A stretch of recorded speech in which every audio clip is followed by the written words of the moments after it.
immigration matters.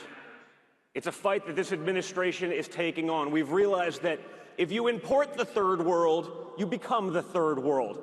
And we're not going to let that happen. This isn't just a conference, guys. It's a movement. Charlie built this for you, and as I said in my eulogy to Charlie, we are now all Charlie.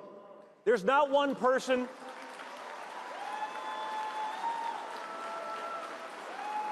that's going to replace Charlie Kirk, but if each one of us take a fraction of what he was able to do, a fraction of his energy, his passion, his intelligence, and we come together, the movement that he wanted to achieve is totally doable, guys. I just want to thank you all, and I hope my son's doing a good job representing me. Otherwise, I'll have to say, you're fired, Don. You're fired. You guys are a serious tribute to everything that Charlie stood for. The last time I gave a big speech was actually right here in Phoenix at his memorial, and it was a little bit of a different feeling. But to see this many young, patriotic Americans in a room, record numbers for Turning Point, just shows what's going on. Charlie's courage is why you guys are all here. His willingness to lead, to push people through is incredible. And honestly, I was concerned. I was worried. I was worried that without Charlie, this room would go out like it was 10 years ago when we started this incredible voyage, and it would dissipate. But this is literally double what it was last year, and that was a record. So that is a testament to you, to your patriotism, to your bravery, to your resolve, and to everything that Charlie stood for. So you guys fired up? You guys having some fun? How many students are in the room right now? Raise your hands. I feel good, guys. I feel good about the future. Who's ready to take the next step and start a Turning Point chapter at a college that perhaps isn't there already? Who's doing it at high schools right now? I love this. Guys, we cannot sit this one out, okay? Everything depends on it. The future of our country, our children, Western civilization. It's now on all of you. So, other than God, family, and country, Charlie had some incredible things we needed to talk about in politics. You heard some of that from Speaker Johnson just now. But immigration matters. It's a fight that this administration is taking on. We've realized that if you import the third world, you become the third world. And we're not going to let that happen. Because of radical Democrat policies, millions of people poured into this country that should have never been there. They jacked up the price of rents, the cost of goods, diminished our healthcare system and our education systems. And that's all ending. I heard a little bit of a snippet from Tom Homan, who's probably like typecasting for getting this done. And we are winning. We are taking back our country. Make no mistake, guys, it was intentional, okay? It took my father 2 weeks to shut down the border, to end the insanity. We didn't need new policies. We didn't need new people there. We needed a new president who was willing to follow the law and get things done.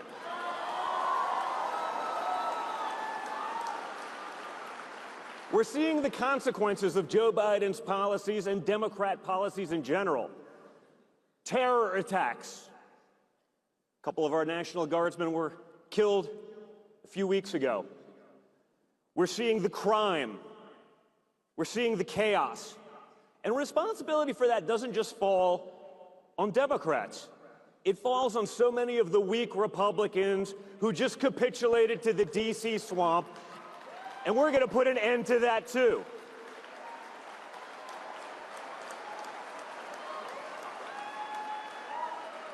Some of the lauded voices, even in the Republican Party, demanded we bring in tens of thousands of unvetted Afghan refugees.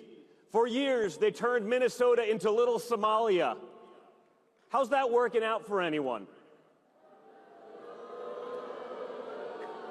I'm not sure, guys. I keep hearing diversity is our strength, but I'm not so sure. I'm not so sure. My father, J.D. Vance, Charlie fought to stop the nonsense. A country cannot survive when it imports people who don't share their values. We don't owe the world a thing. We owe Americans their American dream, and we intend to fulfill that.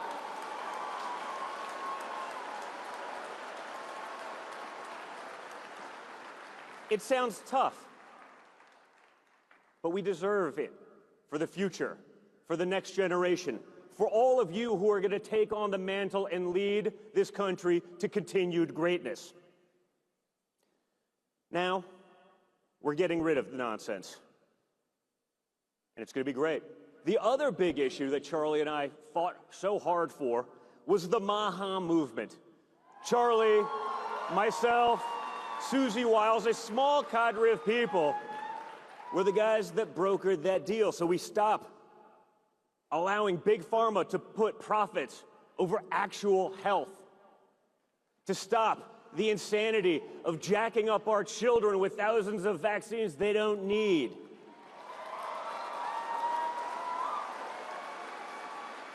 Profits don't matter more than health. And when you do need actual health, they're fighting to make sure that Americans pay less than Europe. None of this nonsense where you buy a drug for $1,000 and in Europe, American drugs are being sold for pennies on the dollar.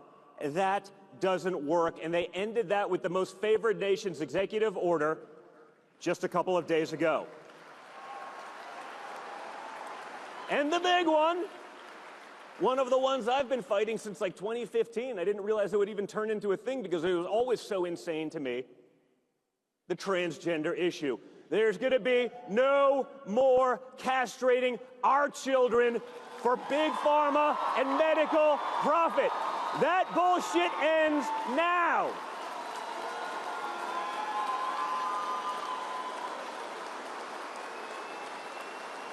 Federal funding is being cut off for sex change operations for minors. I never understood it. I never understood. I say, wait. So a 3-year-old can decide to permanently mutilate their body, be put on toxic drugs for the rest of their life. But a 25-year-old has no idea what they're doing when they're signing for their student loans. The most elite in America, the academically inclined, somehow don't seem that elite when they need a plumber to pay their student loans. That ends too.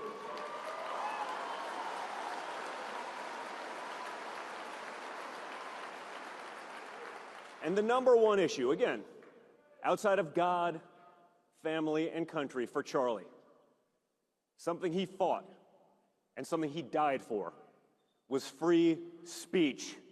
Free speech is alive and well in 2025. Charlie rejected the notion of being canceled for what you thought, for having that dialogue. Charlie, on it every day, he opened up one of the largest platforms in the world to those who despised him most. He allowed them to speak. He had that dialogue. They killed him for it. They killed him for it. Not because he was so radical, but because he was so effective. When people were able to hear both sides of an argument, wow, it's amazing what happens. For years, we've fought the censorship complex. We've fought the mainstream media. People couldn't even get basic truth out there. What binds us together, what matters more than the disagreements, is the ability to have that discourse. The real enemy, it's not Steve Bannon or Tucker Carlson or Ben Shapiro. It's the radical left that murdered Charlie and celebrated it on a daily basis.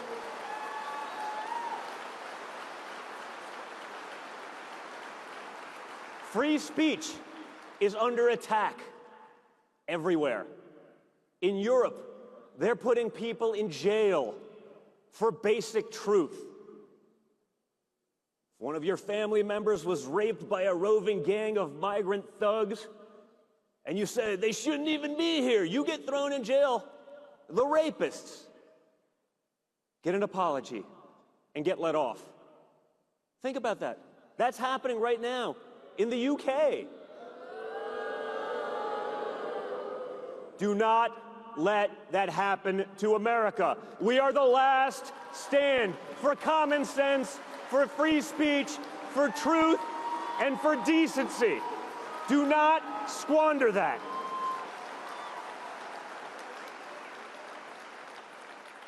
We have to live that freedom every day. America, guys, is not just an idea. Washington loves the saying, you know, the issue is beyond right and left. No, it's not. That's a lie. We are in a real argument about what America is, what it stands for, whether it survives for our children and our grandchildren after them. America's not just an idea. It's a place with borders, with land, with history and battlefields, with patriots and incredible people who want to see that perpetuate itself. They want to live that dream. The belief that it's just an idea and it doesn't matter. That's how you lose a country, and that's been its other side's intention for far too long. There is no backup to America, guys. You are it. You are that last line of defense. Patience, discipline, long-term victory. These days, people want instant results.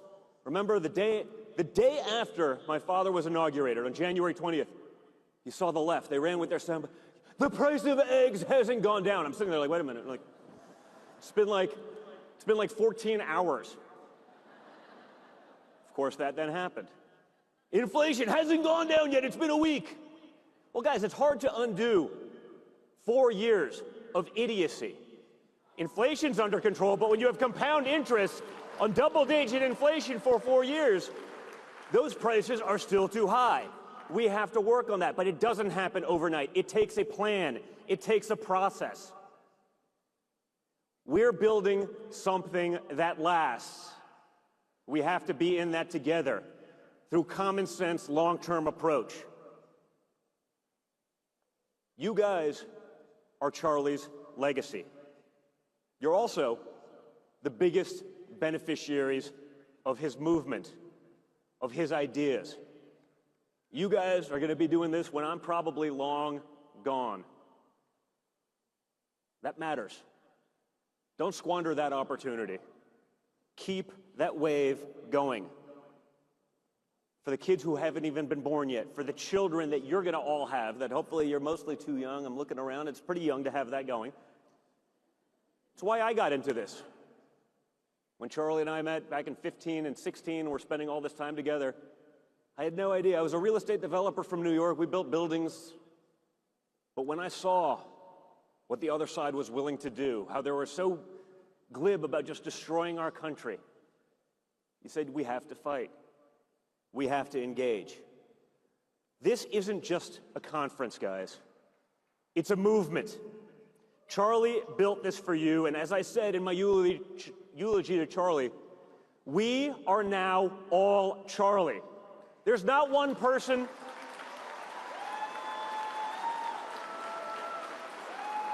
that's going to replace Charlie Kirk, but if each one of us take a fraction of what he was able to do, a fraction of his energy, his passion, his intelligence, and we come together,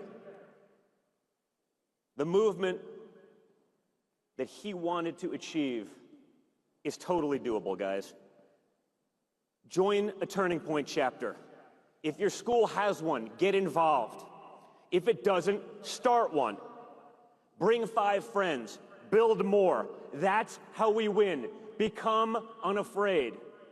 And if you're in this room, you've already taken those steps. You've done that. But you need to open the door for others. You need to make it okay for them to take that step. Get out there. Do it on college campuses, in classrooms, in conversations. Don't ever, ever give up.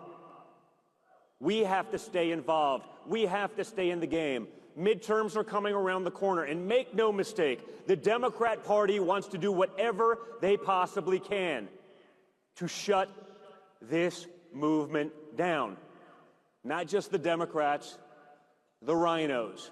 You see the manufactured attacks on JD, myself, my father, anyone who understands that this isn't the Republican Party anymore. It's the America First Party. It's the Make America Great Again Party. And we are not going back.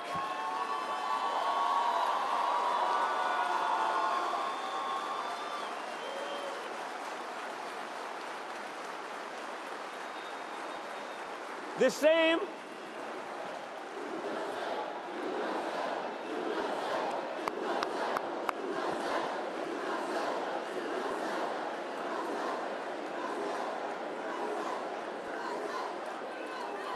I love it, guys. By the way, if someone wasn't chanting USA next to you, you know they're a Democrat plant, right? Because they just can't do it.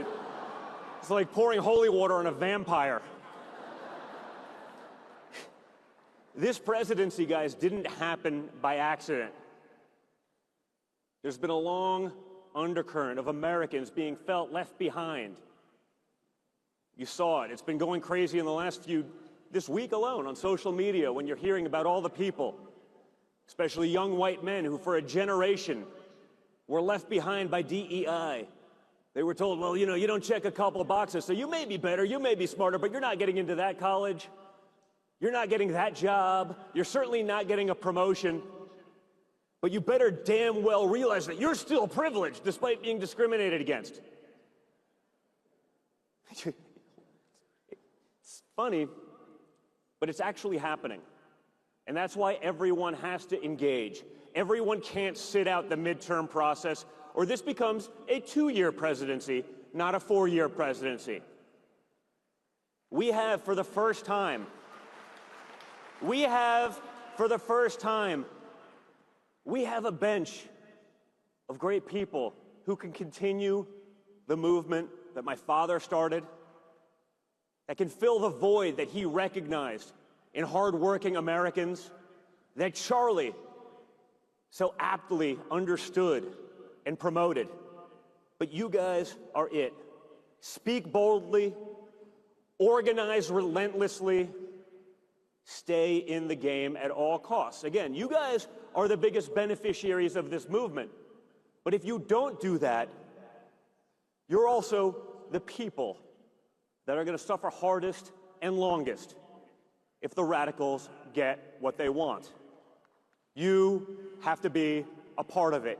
You have to continue that legacy.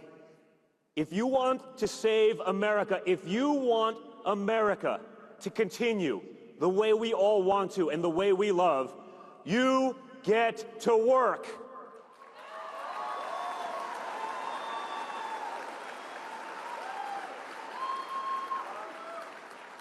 I wanted to call in a little guest. He may not be here today, but I wanted to make sure he had a chance to say hi. Mr. President? Hello, everybody. Can you guys hear? I want to be with you, but I'll be with you soon. And I just want to say that nobody did more for me than Charlie, and there's nobody better than Erica. And you are the greatest people on earth. We won in a landslide, and we're going to continue to do it. And I just want to thank everybody. You got out there, and they voted, and they press doorbells. And I just want to thank you all, and I hope my son's doing a good job representing me. Otherwise, I'll have to say, you're fired, Don. You're fired. So thank you very much, and have a great day. And I hope Don makes a great speech. If he doesn't make a great speech, let me know about it. I'll give him hell. Well, Dad, there's literally... Everybody, Don, go have a good time. And say hello to Erica. Go have a good time, everybody. Well, there's 30,000 young patriots in this room. The movement continues. They're looking forward to supporting you and everything that you, Charlie, and really everyone that's part of this movement stands for. So thanks, Dad. We appreciate it. We love you. We'll speak to you soon. Thank you very much, and thank you very much, everybody. We love you. Have a great Christmas. Thanks, Dad. We love you. Thank you.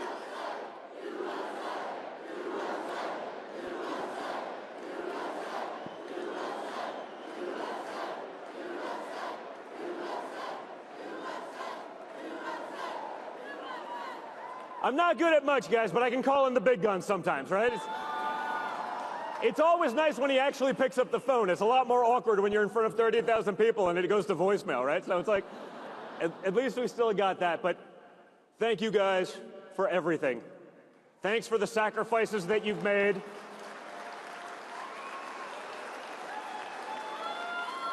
Few people outside of Charlie, Erica, and his incredible family understand the sacrifice that it means to take on that machine. I get it, guys. I understand what they will try to do. I understand that there is no limit to how far they will go. We have all witnessed it. We have all seen it. But understand, the only thing worse than that is the consequence of our apathy if we sit it out, if we don't get out there, if we don't do everything in our power to do that. So get out there, get unafraid, and in the words of your favorite president, fight, fight, fight. Thank you, AmFest. Thank you, America. I love you guys. Merry Christmas.